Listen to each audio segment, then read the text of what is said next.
I'm tying a lark's head for you. A lark's head is a 2 half-hitch knot.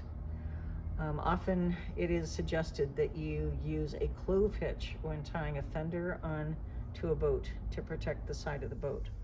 We have found that if you use a clove hitch, which is defined as a temporary knot, those fenders fall off. So a lark's head holds the fender on, and it has 2 applications.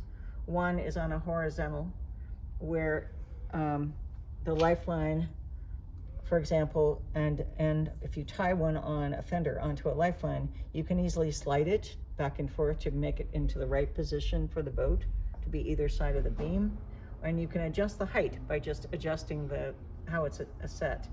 If you're going to tie it on a vertical, you can tie it to a stanchion followed after a round turn, and you can make that hold better than if you try to use a clove hitch in that application.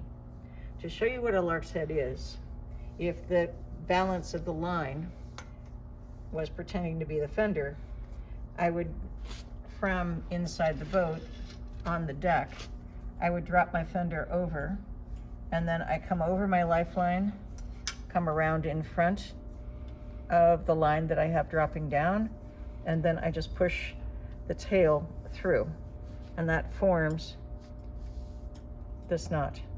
To take it apart, you just pull here to make sure it stays there. If you wish, or you're worried about a storm coming or too much action in a busy harbor, you can always tie,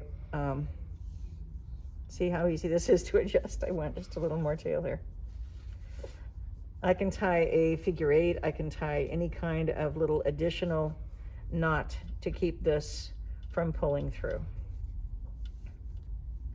as a securing effort. So this is not going to pull through there, it's just going to stop.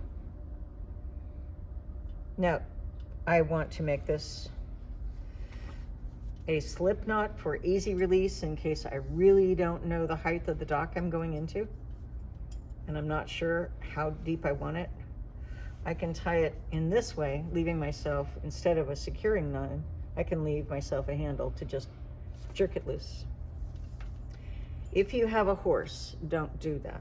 Horses know how to pull that little tail and get themselves loose. But fenders, they don't bite, they don't step on your toes, and they don't pull their lines loose.